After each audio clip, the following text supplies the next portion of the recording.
Então, nós tivemos aquele nosso primeiro encontro, nós discutimos algumas coisas, né? E, então, hoje eu queria dar continuidade àquela nossa discussão, e os nossos objetivos nesse tempo que nós temos aqui seriam discutir algumas situações de aprendizagem que envolvem a resolução de problemas e o raciocínio matemático. Refletir sobre a importância da valorização de estratégias pessoais de resolução de problemas e a socialização de diferentes procedimentos, né? Por que a gente insiste o tempo todo nisso, né? Na valorização das estratégias pessoais? Porque é a partir das estratégias pessoais que eu, como professor, consigo observar o pensamento do meu aluno, né? E se eu consigo enxergar o pensamento do meu aluno, eu consigo fazer intervenções em cima do que ele está pensando. E a socialização de diferentes procedimentos, puxa, eu posso ter resolvido de uma maneira bastante interessante, eu entendi aquilo que eu fiz, mas ao ver como é que uma outra pessoa resolveu, de repente isso pode ampliar os meus caminhos para a resolução de um problema, tá? Esse slide nós já havíamos comentado na vez passada, mas eu achei bastante interessante nós retomarmos. Os adultos não escolarizados aprendem muito através da comunicação oral. Por isso, é importante dar-lhes a oportunidade de falar de matemática, de explicar suas ideias antes de representá-las no papel. A interação com a fala de seus colegas ajuda-os a construir conhecimento, a aprender outras formas de pensar sobre um determinado problema, a clarificar seu próprio processo de raciocínio. Devemos também estimulá-los a produzir registros gráficos e mesmo a escrever sobre matemática, por exemplo, descrevendo a solução de um problema, né? Então, aqui eu acho que vai estar esse texto que foi lá tirado daquele documento do MEC,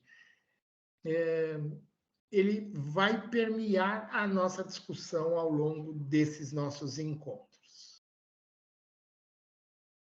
Para nós darmos continuidade à nossa conversa e às nossas reflexões, discutindo o que pode ser explorado nos problemas e nas situações apresentadas a seguir. Então, eu vou apresentar algumas situações aqui para vocês, mas eu gostaria de, antes de começar isso, perguntar, a partir daquela nossa primeira conversa, vocês têm alguma consideração a fazer?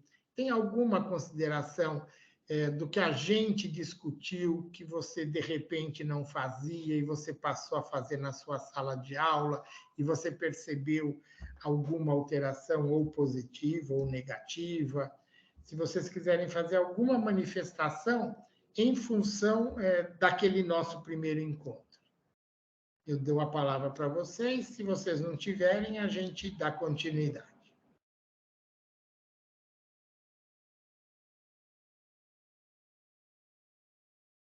Ninguém? Não sei se vocês estão ouvindo, só dá um joinha assim para a gente saber se vocês estão ouvindo bem. Tá. Então, vamos lá. Então, na nossa outra discussão, a gente falou assim da importância, né, de, na hora que eu leio um problema, eu enxergar palavras-chave e eu interpretar. E naquela discussão eu coloquei algumas palavras, elas são fundamentais. Eu preciso localizar, eu preciso ter a informação, mas não associar uma palavra-chave a uma operação. Porque quem vai dizer a operação que nós vamos fazer é a interpretação do texto. Eu dei 2 exemplos no nosso outro encontro e hoje eu vou trazer outros 2 exemplos para nós olharmos isso, né? Então, vejam esses 2 problemas. André tem 8 anos a mais que Patrícia. Sabendo que André tem 12 anos, qual é a idade de Patrícia? Tá? Opa. Espera aí. Então, uma coisa fundamental aqui é o a mais, né? Mas olha lá, André tem 8 anos a mais que Patrícia. Sabendo que André tem 12 anos, qual é a idade de Patrícia? Tá? Então, vejam, será que esse problema se resolveria por uma adição? André tem 8 anos a mais que Patrícia. Sabendo que André tem 12 anos, qual a idade de Patrícia?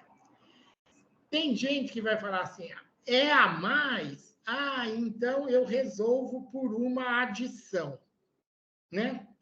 E aí eu pergunto, olha, se eu fizesse a adição 8 mais 12, daria 20, né? E eu pergunto para vocês, era só um pouquinho. Eu pergunto para vocês, será que esta adição, ela resolve o problema? A Patrícia tem 20 anos?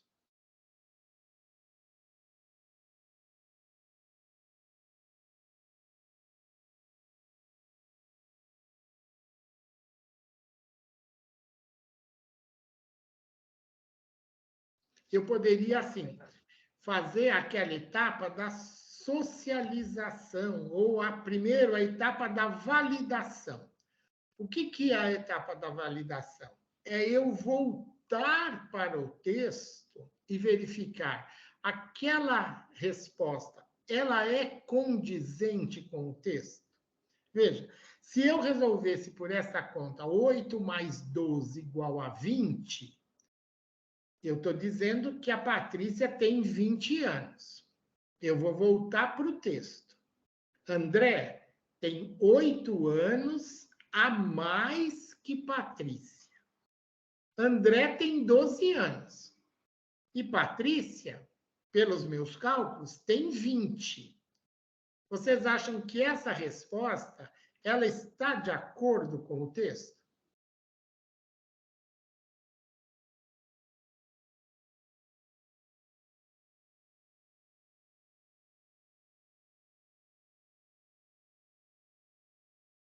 Eu não sei. Eu ia falar se seria melhor deixar talvez o microfone aberto e aí o pessoal só para ir respondendo, porque fica nesse silêncio, a gente não sabe se está ouvindo, né? Não sei. Então, é esse cuidado que eu tenho que ter, né? Ah, não é porque está a mais... Ó, a maioria, todo mundo. Oi? Oi, Elizabeth? Sim. É que todo mundo aqui respondeu que não.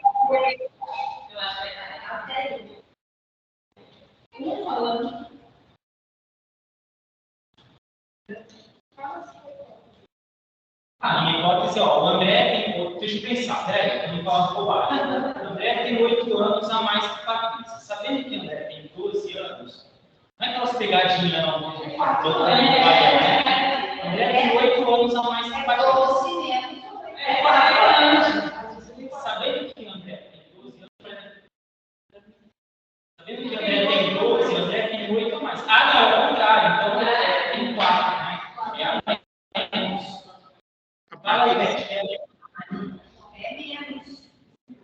A Patrícia tem 4 anos, né? Se nós voltamos para o texto, então a Patrícia tem 4 e o André tem 12. O André tem 8 anos a mais que a Patrícia? Sim, né? E veja, não é porque teve o a mais que eu resolvi isso por meio de uma adição, né? Eles resolveram por meio de uma subtração, não foi? Tem gente que poderia falar, não, mas eu posso resolver por uma adição. Ah, mas se eu fosse resolver por uma adição, qual seria a adição? Né? Qual o número que, somado a 8, resulta em 12? Chegaria à conclusão que é o 4 da mesma maneira. Né? Então, eu posso resolver por uma adição, mas não a adição 8 mais 12. Tá? Eu acho que é esse o cuidado que a gente tem que ter. E quando a gente vai para o procedimento da validação, a gente pode perceber umas incorreções que a gente tenha feito na elaboração da estratégia, na interpretação do texto, assim por diante. Tá? No segundo, Lígia tem 8 anos a mais que Lucas.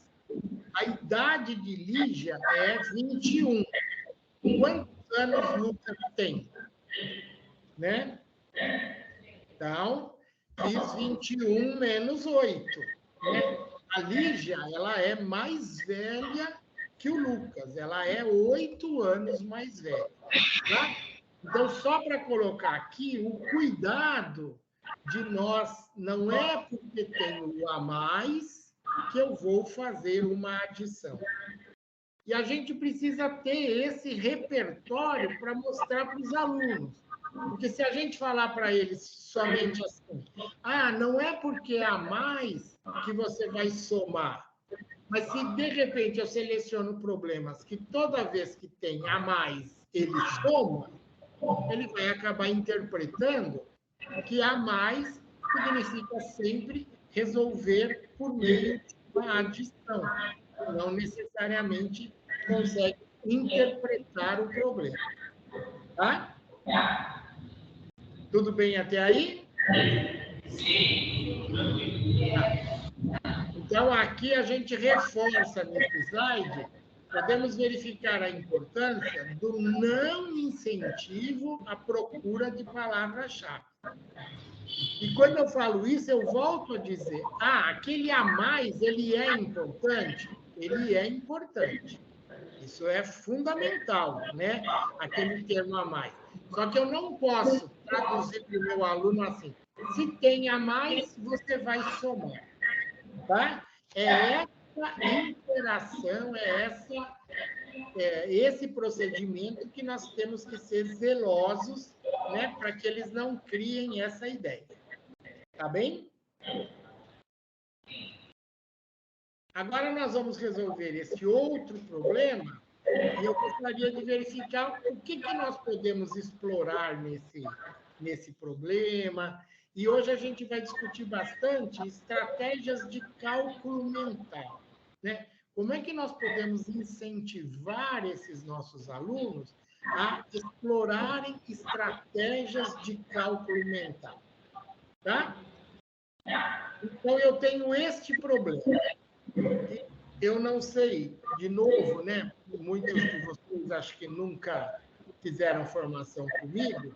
Eu sempre tenho colocado a importância de, em alguns momentos ao longo da semana, ao longo da quinzena, que a gente coloque problemas em que eles não são apresentados na sua totalidade.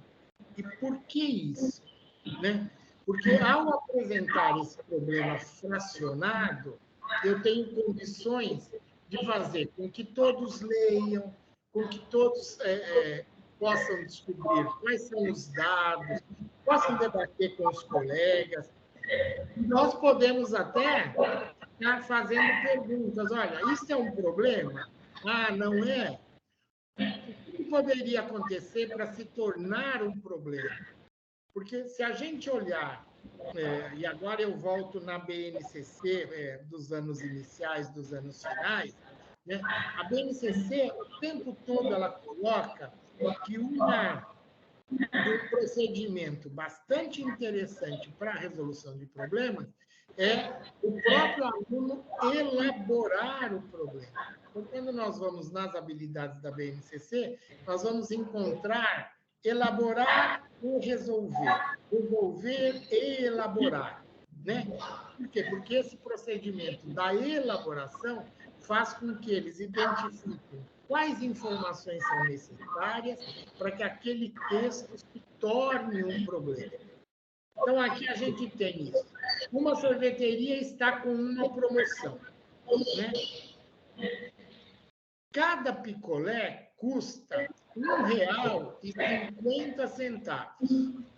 Mas se você encontrar a palavra parabéns no palito, você não precisa pagar, tá? Então, isso significa que você vai ficar ali na sorveteria, terminando de chupar o sorvete e ter vontade de comprar o segundo sorvete, tá? Mas veja o que a gente comentou na semana passada, né? Este 1,50 em reais. Isto é R$1,50? Olá, Filomena, boa tarde, quase boa noite, né? Tá? Então, olha lá, R$1,50. Eu posso falar que é R$1,50? Sim?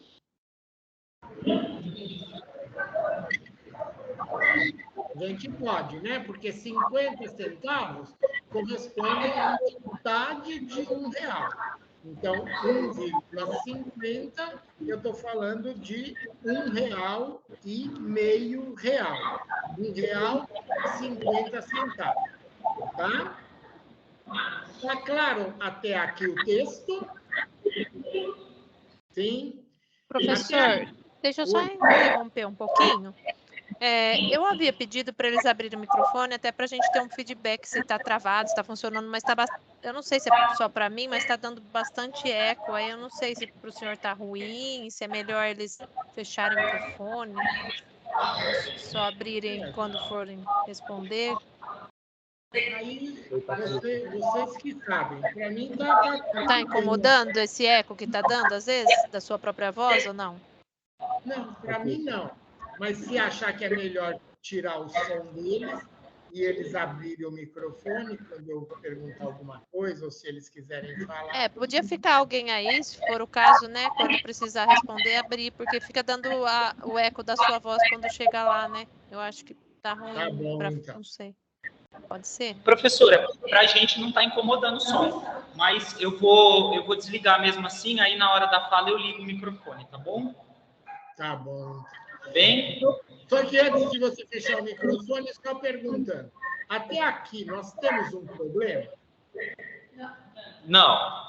Não temos. Né? Eu estou apenas dando informações, eu não fiz nenhum questionamento. Mateus e 6 amigos compraram 7 picolés, um para cada um deles, e encontraram um palito premiado. Tá? Talvez aqui até eu não colocasse compraram, mas colocasse pediram 7 picolés. Eu acho que isso é bastante interessante, né? Porque aquilo que eu falo, às vezes, algumas palavras, tem professor que fala assim, isso aqui pode gerar dúvida. Se pode gerar dúvida, eu sempre falo, nós estamos com a turma, então vamos esclarecer, vamos mudar o texto, né? Então, Mateus e 6 amigos compraram 7 picolés, um picolé para cada um deles, e encontraram um palito premiado. Se tornou um problema?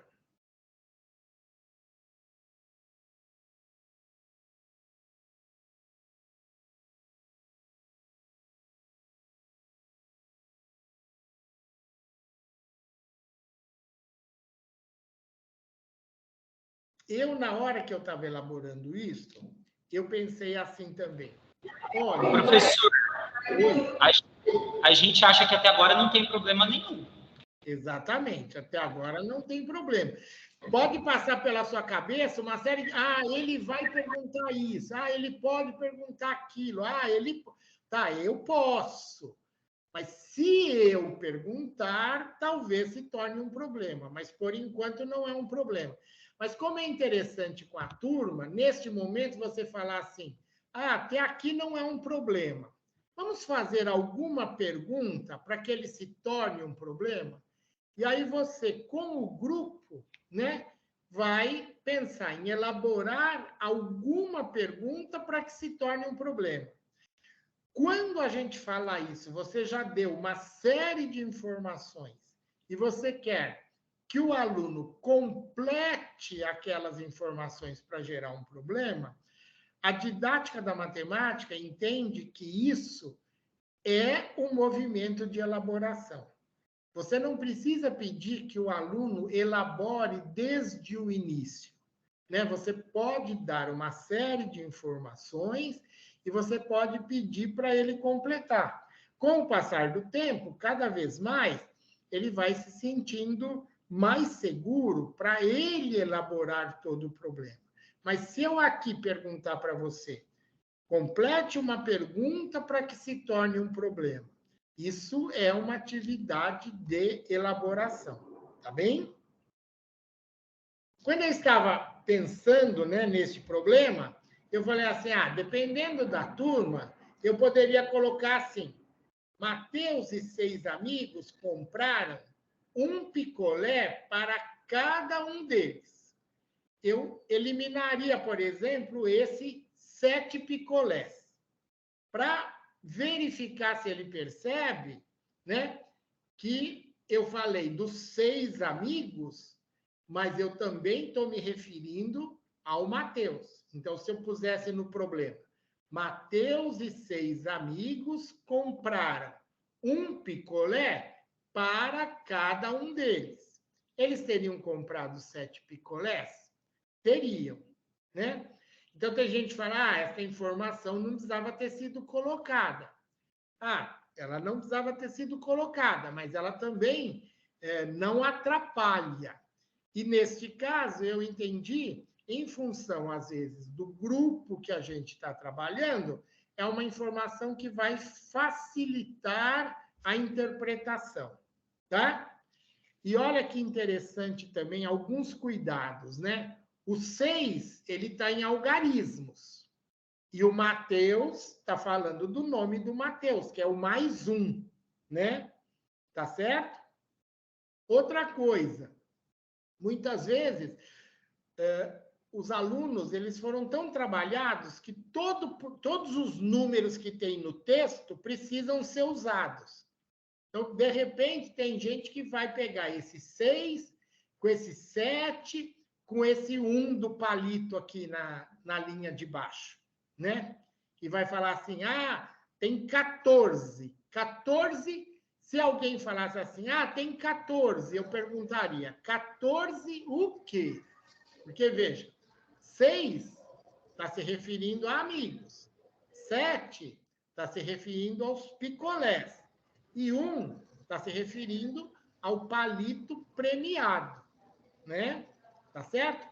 Então, para a gente tentar dar significado para isso, quer dizer, quando o aluno falou, 14, aí você fala, 14, tá? O que significa esse 14? Né? Então, para que ele pense, lembram que na semana passada a gente colocou que nós, como professores, nós precisamos ser muito mais questionadores do que aqueles que dão informações. A gente também viu lá no texto da semana passada, do nosso outro encontro, né, que eu também não posso deixar os alunos trabalharem sozinhos, sem nenhuma mediação minha, e de repente eles não estão dando significado àquilo, né? Mas eu preciso enxergar como é que eles estão pensando e fazer questionamentos em cima dos pensamentos deles, tá? Então, indo para frente, eu elaborei uma questão. Eu acho que agora se tornou um problema. Quanto eles pagaram pelos picolés? Então, vou dar 2 minutinhos para vocês resolverem e para que vocês pensem como é que vocês poderiam explorar estratégias de cálculo mental na resolução desse problema. Então, estou dando 2 minutinhos para vocês.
Não, não travou. Eu estou dando um minutinho para vocês pensarem. Já deu tempo, né? Eu tinha falado em 2 minutos. E como a gente poderia explorar estratégias de cálculo mental na resolução. Tá? Professor, Oi. a gente chegou no consenso que foi pago R$9 nos picolés. E como é que vocês chegaram a esse resultado? Então, agora, eu vou pedir para você socializar a estratégia, né? Tá? Sim.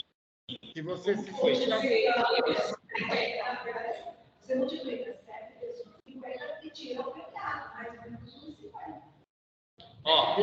Pelo que eu ouvi a professora, ela falou assim, você multiplica R$1,50 por 7 e você tira R$1,50, não é? Isso, do premiado. Essa foi a estratégia que ela utilizou. Alguém pensou numa outra estratégia? 6 vezes 1,50. Já pensou em 6, né? Pensou que teria que pagar somente 6. Então, veja, o resultado ele vai ser o mesmo. Quem pensou dessa primeira maneira, igual a professora Alice pronunciou, quem falou depois, ambos chegaram a R$9. Então, ele é um problema de resposta única, mas não de estratégia de resolução única. As estratégias foram diferentes, né? A primeira professora falou, multiplico 1,50 por 7 e do resultado eu tiro 1,50. Quem comentou na segunda depois, falou, eu pego 1,50 e multiplico por 6, porque eles vão ter que pagar apenas 6 picolés, tá? As duas pessoas vão chegar a R$9, que é o resultado, né, correto para esse problema, tá? Agora, como é que eu poderia explorar, em termos de cálculo mental, as estratégias com os meus alunos? Agora, discutir a estratégia de cálculo. Como é que eu poderia fazer?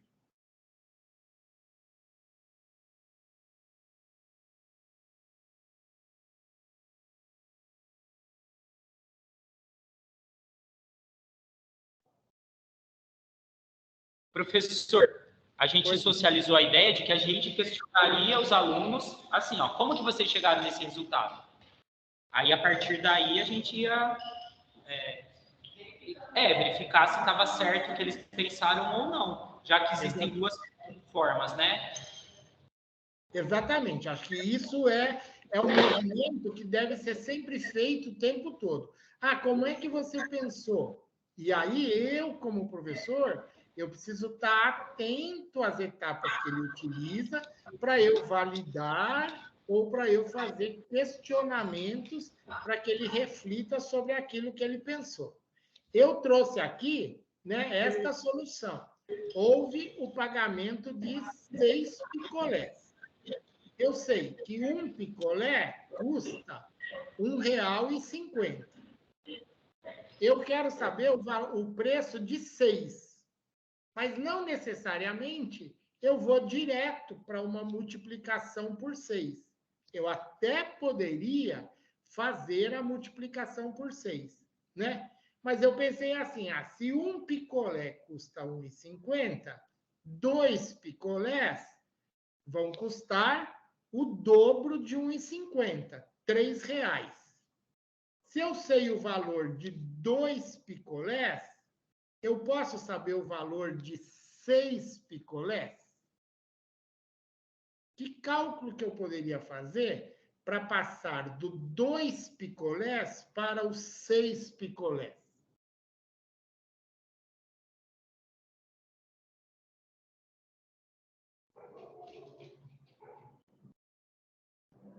Eu poderia multiplicar por 3, né? Tá certo? Se eu tenho 2 e quero 6, eu multiplico por 3. E aí, é interessante... Isso. Professor, ou a gente também pensou que poderia ir somando, né? Exatamente. Se você tem o valor de 2, você pode achar o valor de 4, você pode achar o valor de 6, né? Exatamente a sua observação. E aí, vejam, a gente tem a multiplicação, né? O cálculo da multiplicação sendo realizado por uma adição de parcelas iguais, né? Eu tenho o preço de 2 mais o preço de 2. Eu tenho o preço de 4 mais o preço de 2, eu tenho o preço de 6, tá? Então, 3 mais 3 mais 3, eu chego a R$ 9,00. Ou esse outro comentário que eu fiz. Se eu sei o preço de 2 e quero o preço de 6, eu posso multiplicar por 3, tá? Que assim, eu utilizo procedimentos de adição, eu utilizo procedimentos de multiplicação, né? E lembrem aquele slide que a gente já comentou hoje, a importância do falar matemática e depois a importância do registrar, né?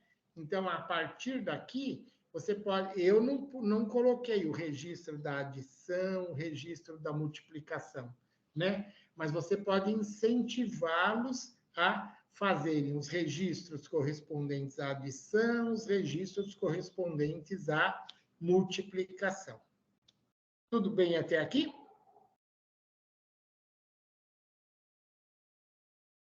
Eu não apresentei a outra solução que a professora colocou, tá?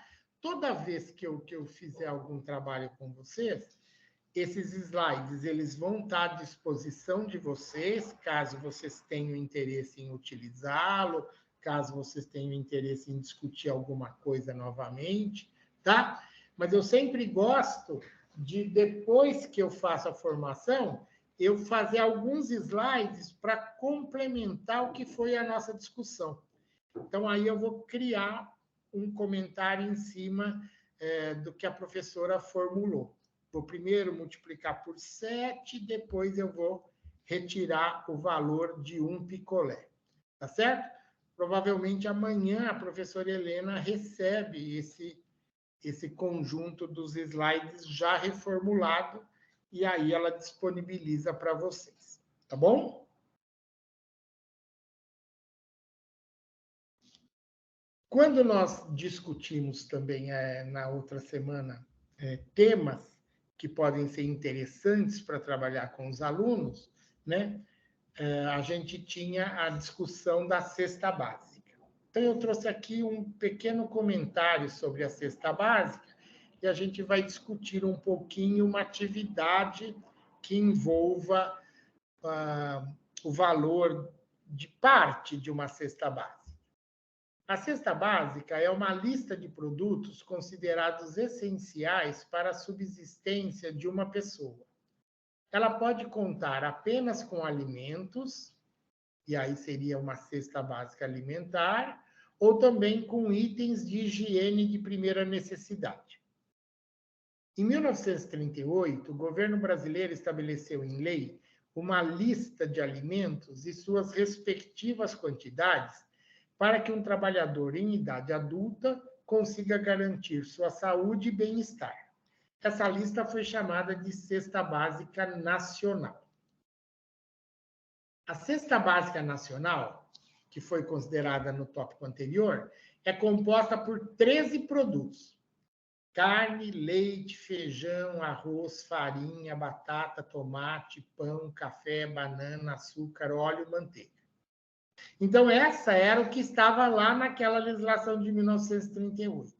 O que a gente vê é que, se eu for olhar as cestas básicas que as firmas, de forma geral, entregam para os trabalhadores, elas não terão todos esses produtos, não terão parte, né? De forma geral, eu acho que nas cestas básicas não consta carne, não consta batata, não consta tomate, não consta pão, não consta banana, né? Não consta manteiga, por exemplo, tá? Mas só para a gente ter uma ideia de como foi. Vamos agora pensar numa cesta básica, e eu peguei alguns produtos, né, que tenha arroz, feijão, óleo, farinha de trigo, café, sal e leite. Eu optei por pegar esses produtos. Eu acho que, com o grupo, eu acho que seria interessante vocês fazerem esse levantamento. O que seria interessante constar na cesta básica?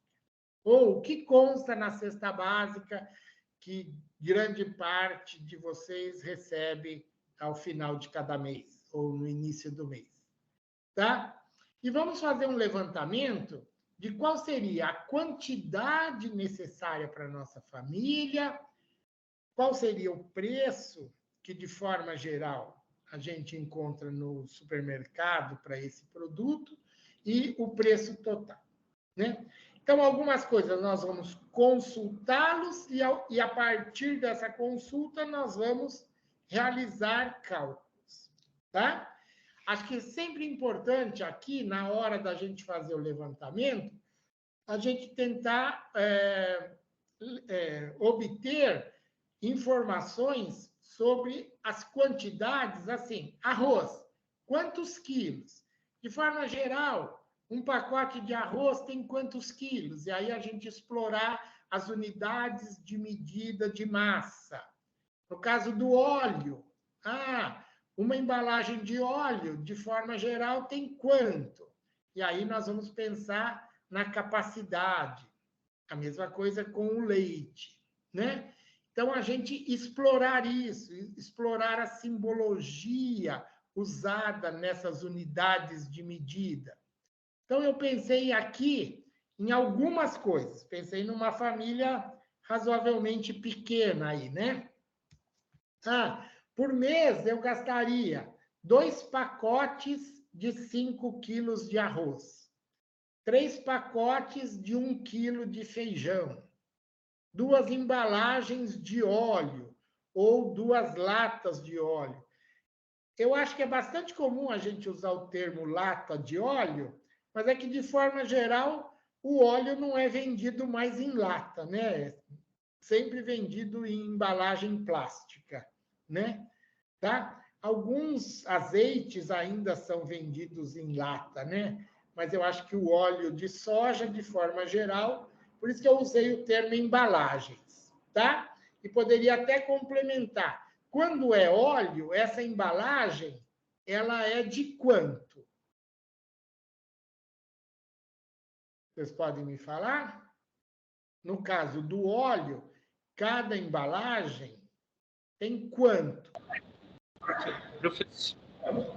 1 litro, não é? Será que tem 1 litro?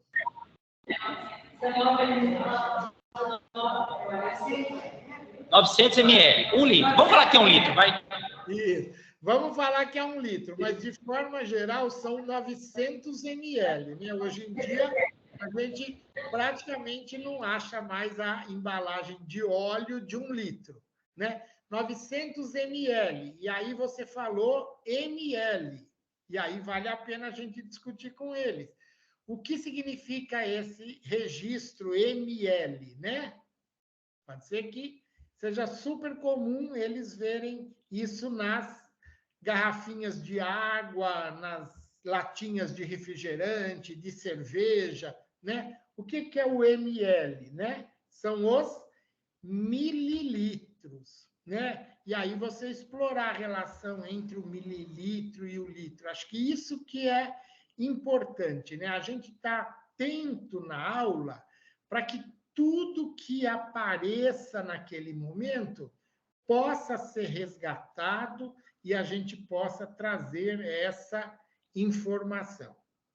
Uma outra coisinha que eu acho que eu comentei no outro encontro com vocês, mas eu não tenho certeza, né? A importância de a gente fazer uma aula de matemática bastante oral, mas essa aula de matemática bastante oral, ela precisa vir com registros por parte do professor no quadro, né? Ah, você está falando de 1 litro, você está falando de 900 ml, você vai produzindo esses registros na lousa para que todo mundo possa acompanhar qual é a discussão que está sendo feita, quais são os símbolos que estão sendo usados, né? Tá? Farinha de trigo, 2 pacotes de 1 quilograma. Café, 2 pacotes de 500 gramas. Sal, 1 pacote de 1 quilo. E sempre reforçar para eles, né, que a gente usa a palavra quilo, mas o correto é quilograma, né? Leite, pensamos numa caixa de leite com 12 litros, tá? E aí a gente poderia perguntar para eles os valores de cada um desses produtos. E aí eu trouxe uma consulta aqui que eu fiz, né? E a gente sabe que dependendo da região, dependendo do bairro, os preços são bastante variáveis. Mas vamos consultá-los e vamos ver, né? Preço unitário. O que significa preço unitário? O que eu coloquei aqui como preço unitário, né?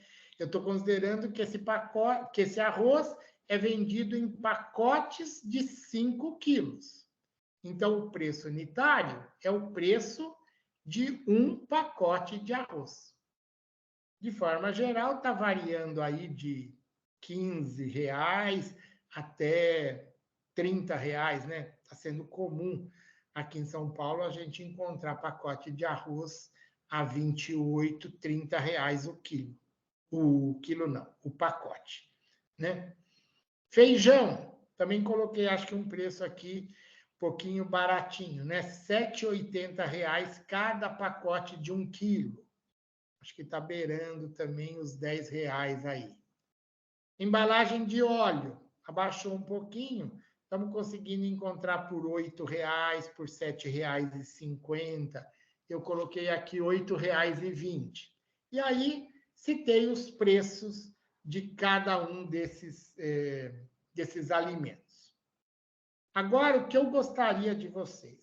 Que vocês preenchessem a coluna do preço total e eu gostaria que vocês não utilizassem calculadora, utilizassem estratégias de cálculo mental. E aí eu gostaria de discutir algumas estratégias com vocês daqui a pouquinho. Então, vou dar um minutinho para vocês pensarem no preço total de cada um desses produtos.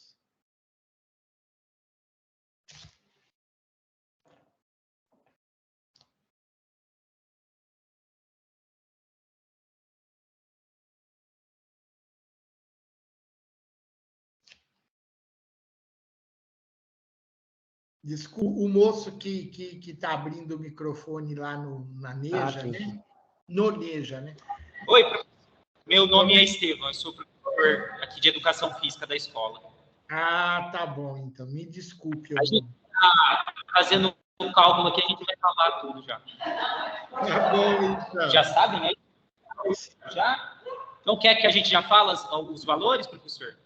Eu gostaria primeiro, assim, do arroz, que você me dissesse o valor total e me dissesse, por exemplo, que estratégia você utilizou para obter esse valor.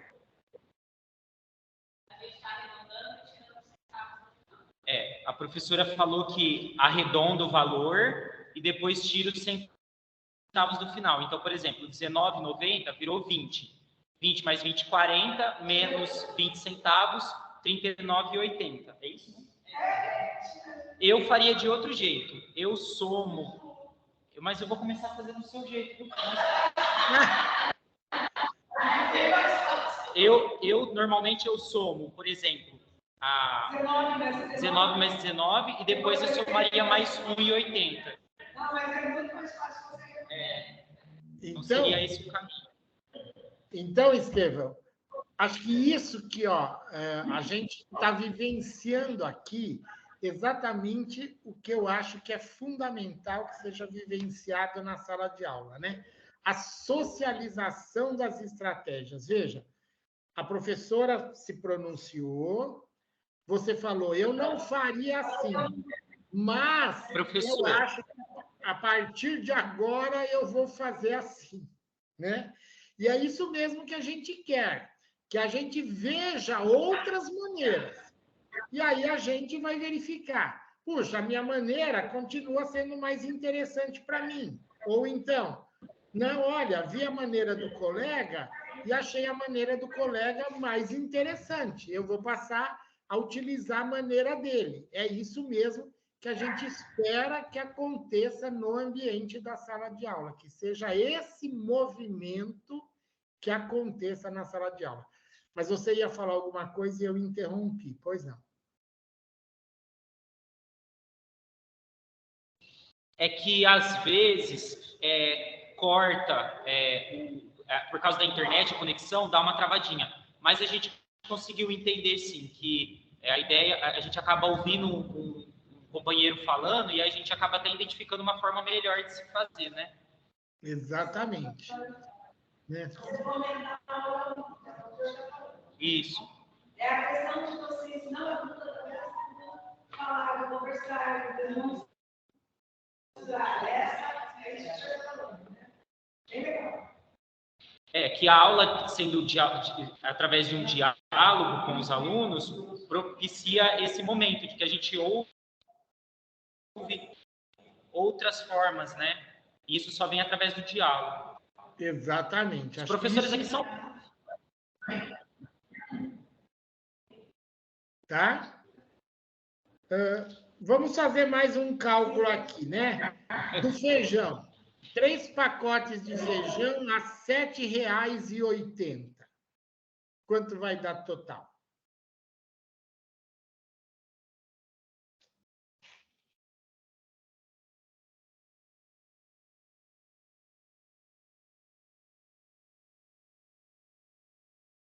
Vocês estão me ouvindo?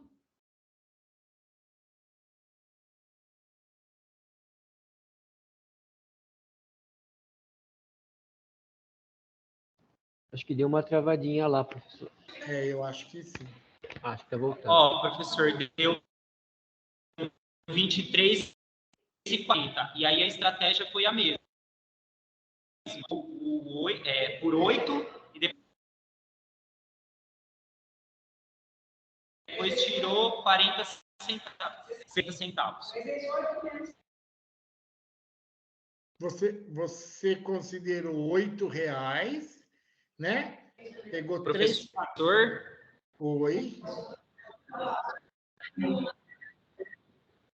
Pegou R$ 8. Isso. 3 vezes 8. Multiplicamos por 3, né? Deu 24. E aí retirou...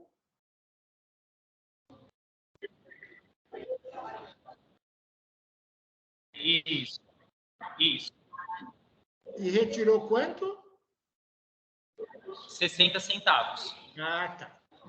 E agora eu vou para o último, né? 12 litros de leite a R$ 4,75.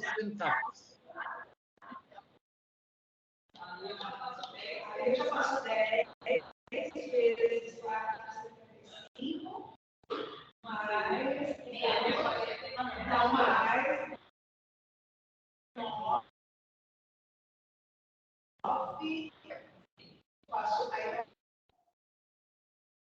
Mais 9,50. Os 9,50 são os 25 centavos que dá aí. Você faz 10, 4, você faz 50. Isso. 2 vezes 9 e 50. Porque a pessoa 25 e 25 mais 50. 9 e 50. 9 e 50 mais 4 vezes 47 e 50. 48, 57 reais. Então, veja lá, agradeço aí a participação da professora. Agora eu pergunto assim, é super importante, né, a gente ter essa aula oral. Mas vamos supor, será que todo mundo na sala, ou uma grande parte, consegue acompanhar o raciocínio da pessoa só falando? Né? Aí é que eu coloco da importância, vamos supor, a colega lá está explicando, eu vou pegar aqui na lousa e eu vou fazer registros do que ela falou para que eu garanta que uma boa parte do grupo consiga acompanhar. Pelo que eu ouvi aqui, né, eu vejo que o som está, às vezes, meio difícil, mas eu vi assim, a professora falou, eu vou primeiro pegar 10, né? Por quê? Porque multiplicar por 10 é fácil. E aí, eu coloco assim, para a professora, multiplicar por 10 é fácil. Para o meu grupo de alunos, será que multiplicar por 10 é tão natural? E aí é que eu coloco a importância do uso da calculadora para a percepção das regularidades, né? Nós vamos pegar uma série de valores, por exemplo, e vamos multiplicar por 10. E vamos ver o que acontece quando eu multiplico por 10. Eu espero que eles percebam, a vírgula anda uma casa para a direita, né?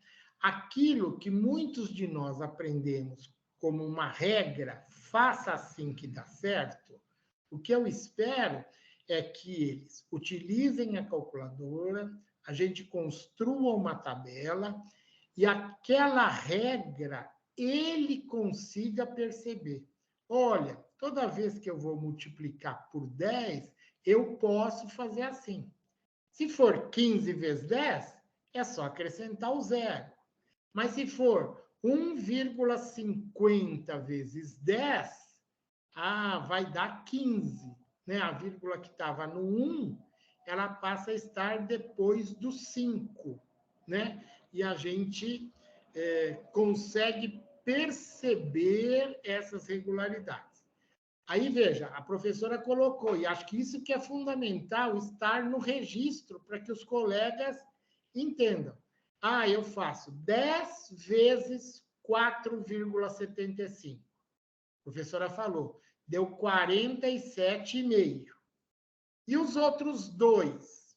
Pelo que eu entendi, a professora primeiro fez 2 vezes 4,5, que deu 9. E depois ela falou, peguei o 25 e o 25, deu 50. Deu 9,50. Eu acho que eu entendi que foi esse o procedimento que a professora fez. Aí ela falou, eu peguei aquele 50 e juntei com o 47,5, que deu 48. E somei com o 9, que deu 57. Poderia ter feito o contrário, ter chegado até no 47,50 e no 9,50 e pegar o 50 do 47,5 e dar para o 9,50 para completar 10, né? Aí ficaria 47 mais 10. São pequenos detalhes, mas que eu acho que contribuem muito para que os alunos percebam as diferentes estratégias que nós podemos utilizar, né? E aí a gente completaria essa tabela, tá? Agora, o total, eu acho que a gente não deveria se preocupar e encontrar o valor exato, mas a gente discutir com os alunos, vamos fazer uma estimativa de quanto se aproxima essa cesta, né? E aí sim, o arroz eu arredondo para 40, o feijão eu arredondo, por exemplo, para 24, ou eu arredondo para 25. Se o feijão eu arredondei para 25, o óleo eu vou arredondar para 15, né?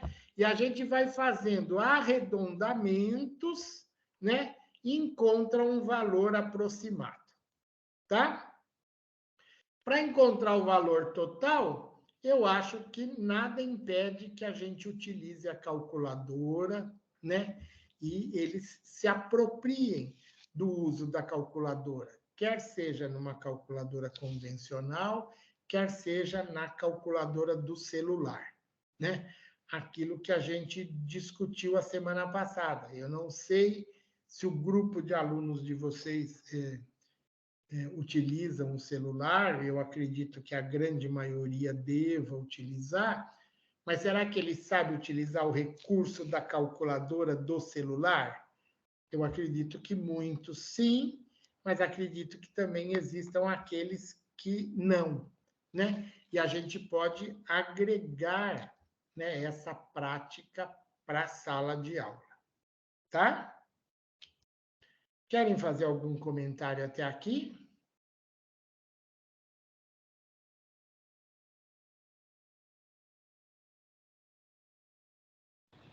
Não, professor, está tudo tranquilo. A gente está sem dúvidas até o momento. Então, tá bom. Então, vamos em frente. Agora, olha, eu vou colocar isto aqui para vocês. Quantos anos se passaram de 1995 a 2023, né? E eu vou trazer aqui o áudio de uma pessoa explicando para mim como é que ela fez esse cálculo, tá? E aí é que eu acho que, né, da importância da gente ouvir o pensamento do aluno, entender o que o aluno fez e por que que ele faz dessa maneira. E aí eu posso validar, como eu posso fazer questionamentos para ele. Então, eu primeiro vou mostrar como é que esse aluno fez esse cálculo, né? Ele falou assim, depois vocês vão ouvir o áudio, tá? Aí depois o menino aí da secretaria vai me ajudar e vai colocar o áudio, né? Então, ele falou que partiu de 1995 para chegar em 2023. Mas ele usou esse cálculo de 1995 para 2000, de 2000 para 2002 e de 2002 para 2023. E muitas vezes para a gente fica esse questionamento, vamos supor que se a gente visse apenas o registro. Ai, por que que ele faz de 2000 para 2002 para 2023? Por que que ele não vai direto de 2000 para 2023? Muitas vezes a gente faz esse questionamento, tá? E aí ele fez o cálculo bonitinho, né? De 95 para 2000, 5 anos, de 2000 para 2002, 2 anos, depois mais 21 anos e no total 28 anos. Agora eu vou pedir para o menino da secretaria, desculpe, esqueci o nome dele. Oi, vou passar. O Adolfo. Adolfo, tá. É a idade, viu, Adolfo? E a gente vai entender por que que ele usou 2002.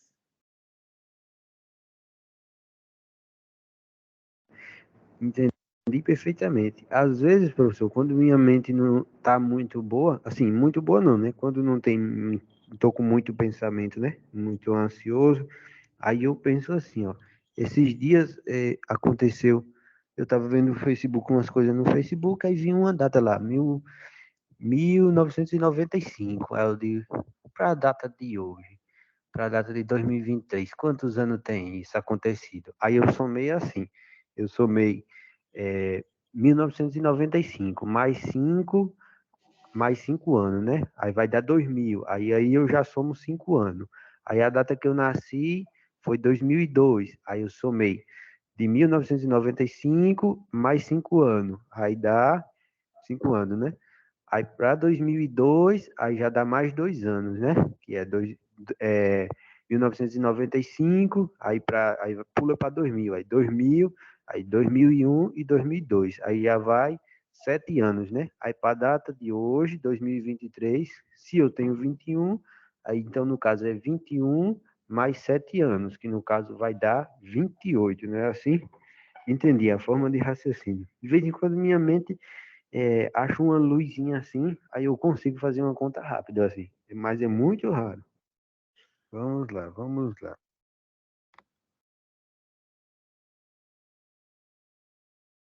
Então, voltando, vocês veem que interessante, né? Por que que ele usou o ano de 2002, né? Porque foi exatamente o ano em que ele nasceu e então ele pega esse referencial, ele vai de 95 para 2000, de 2000 para 2002, de 2002 para 2023. E aí ele faz todo esse procedimento, né?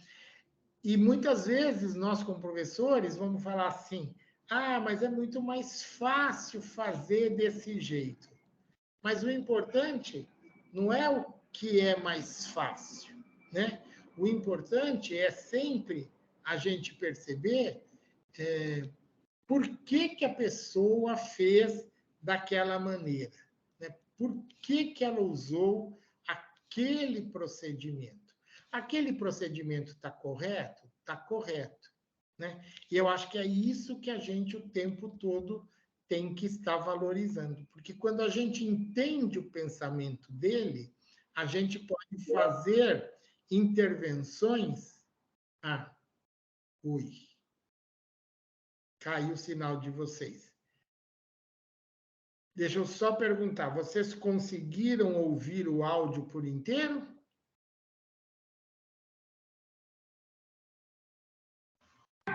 Professor, nosso sinal caiu na hora que você colocou o enunciado do problema com as datas, de 95 até 2023.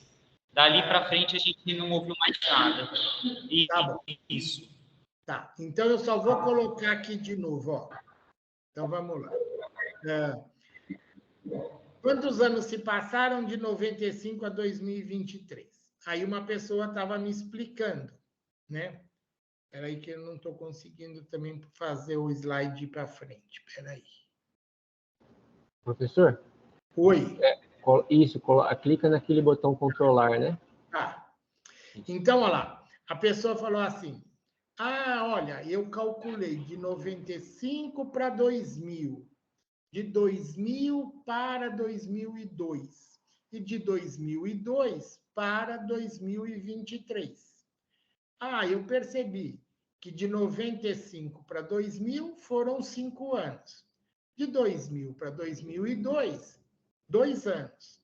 E de 2002 para 2023, 21 anos. Então, no total, foram 28 anos.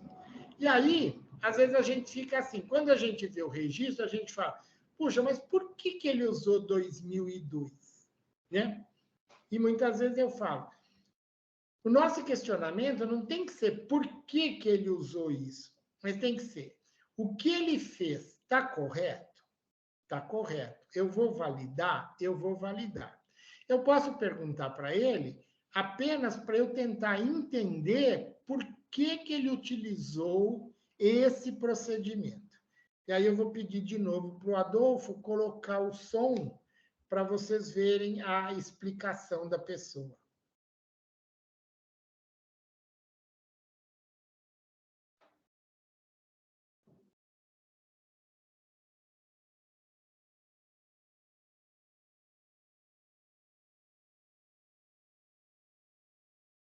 Ah, entendi. Agora eu entendi certinho. Entendi perfeitamente. Às vezes, professor, quando minha mente não está muito boa, assim, muito boa não, né? Quando não tem, estou com muito pensamento, né? Muito ansioso, aí eu penso assim, ó. Esses dias aconteceu, eu estava vendo no Facebook umas coisas no Facebook, aí vi uma data lá, 1995. Aí eu digo, para a data de hoje, para a data de 2023, quantos anos tem isso acontecido? Aí eu somei assim, eu somei 1995, mais 5 anos, né? Aí vai dar 2000, aí eu já somo 5 anos. Aí a data que eu nasci foi 2002, aí eu somei de 1995 mais 5 anos. Aí dá 5 anos, né? Aí para 2002, aí já dá mais 2 anos, né? Que é 1995, aí pula para 2000, aí 2000, aí 2001 e 2002. Aí já vai 7 anos, né? Aí para a data de hoje, 2023, se eu tenho 21, aí então no caso é 21 mais 7 anos, que no caso vai dar 28, não é assim? Entendi a forma de raciocínio. De vez em quando minha mente acho uma luzinha assim, aí eu consigo fazer uma conta rápida assim, mas é muito raro. Vamos. Então, eu tenho discutido um pouquinho com esse menino algumas atividades de cálculo mental, né? Para a gente verificar como é que a gente pode utilizar procedimentos de cálculo mental para fazer essas contas, né? Porque ele falava assim, eu faço praticamente tudo na calculadora. Falei, então, mas tem hora que a gente não precisa usar calculadora. De repente, a gente pode usar, né, um outro procedimento para a gente verificar como é que a gente vai fazer, né? Tá? Dura que quando cai, volta aqui para o slide inicial. Pera.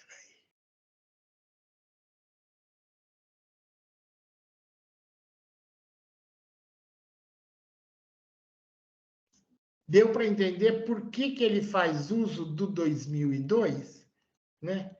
Porque para ele era a data do nascimento, né?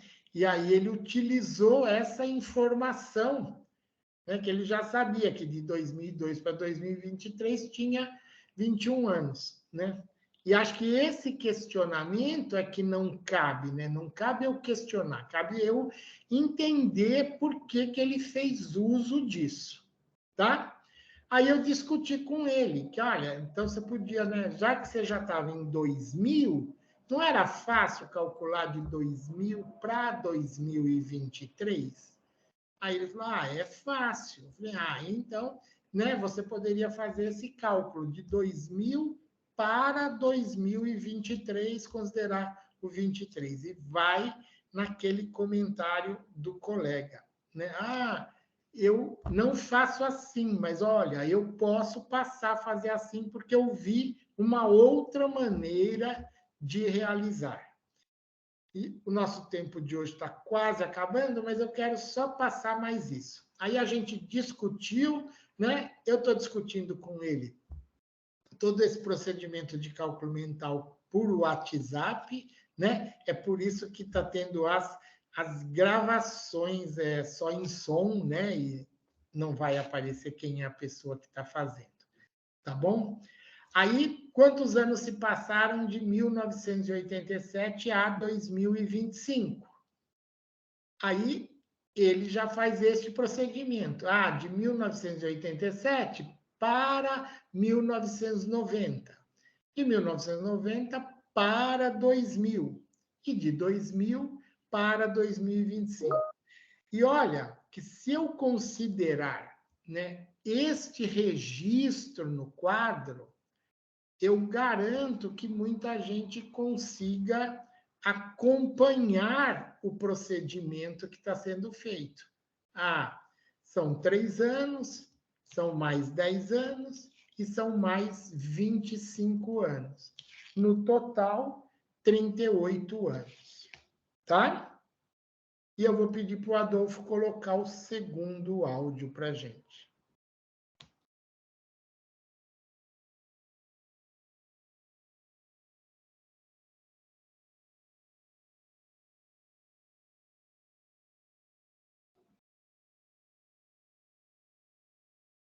Vamos lá, vamos lá. 1987. Aí eu coloco 1988, 1989, 1990. Aí 3 anos. De 1990 até 2000, mais 10 anos. Aí, então, no caso, aqui eu tenho 13 anos. Aí essa conta meio que eu deixo de lado, esqueço por um momento. Aí, de 2000 até 2025, tem 25 anos. Aí, eu junto 25, uma continha de mais, 25 com 13. 25 com 13. Aí, 25 com 13, vamos lá. 20 com 10, 30. E 5 com 3, 8. Então, no caso, eu tenho 38 anos. Eu acho que eu acertei, hein? Eu acho que eu acertei agora, hein? E aqui vejam, né?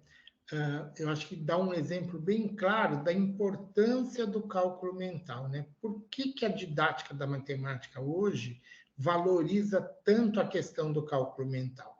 Porque os procedimentos, eles permitem que a gente se aproprie de propriedades do sistema de numeração, né?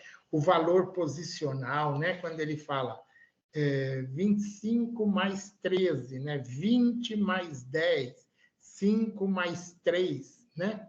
Então, ele não está usando o algoritmo da adição, né? Ele está dando significado a cada algarismo, né? E interpretando isso, tá?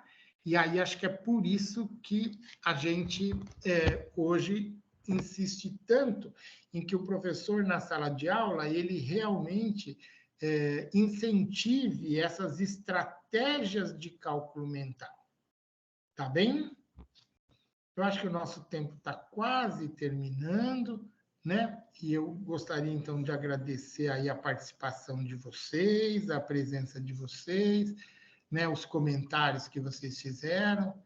E se vocês acharem que alguma coisa não está interessante, a gente não está no caminho correto, sintam-se à vontade. Eu sei que talvez vocês não se sintam à vontade de manifestar isso para mim, mas sintam-se à vontade de procurar a professora Helena e fazer as considerações para ela, e ela vai entrar em contato comigo para que no próximo encontro eu consiga trazer contribuições para a prática de vocês. Tá bom? Então, agradeço o trabalho de hoje. Professor, a gente que agradece e a gente também pede desculpas, né, por causa desses inconvenientes de ter caído a internet, de o senhor não conseguir nos ver, porque para caber todo mundo aqui não daria muito certo, tá? Mas a gente conseguiu compreender, a gente estava até comentando que foi bem interessante, tá? Então, agradeço muito a participação de vocês, tá bom? Tá bom. Então, até mais. Até logo. Valeu.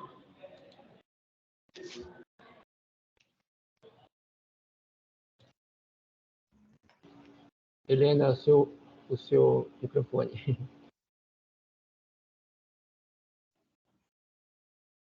Indo. Agora sim. Eu queria agradecer, né? O Estevão já saiu, mas a Patrícia precisou sair, professor, e deixou um abraço para o senhor, viu? Obrigado. E eu queria agradecer mais uma vez o encontro de hoje, que foi bem produtivo. Os professores participaram e o senhor não ficou sozinho na tela, tá vendo? Eu agradeço, viu? Tá obrigada, obrigada. Obrigada ao Adolfo, que deu aí o suporte para a gente também. Obrigada, professor. Um abraço e um bom descanso para todos. Até logo, até mais. Obrigado, Adolfo. Boa tarde. Tchau, tchau. Imagina.